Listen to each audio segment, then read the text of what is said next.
मैथिली चित्रकथा जकर लेखक छियै प्रीति ठाकुर। ई बुक दिलनि नाम रामलाल के, जे रमेश कुमार छा रामलाल के रोल में रहै छथि, हुनका दिलनि। अपन पड़ोसी छियै प्रीति ठाकुर, श्रीमती प्रीति ठाकुर।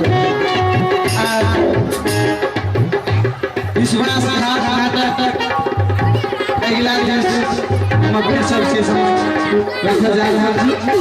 अपने सब आनंद उठाबी, अपने सब आखिरे उठके जा रहल छै से सबसे ठीक लागि रहल छै।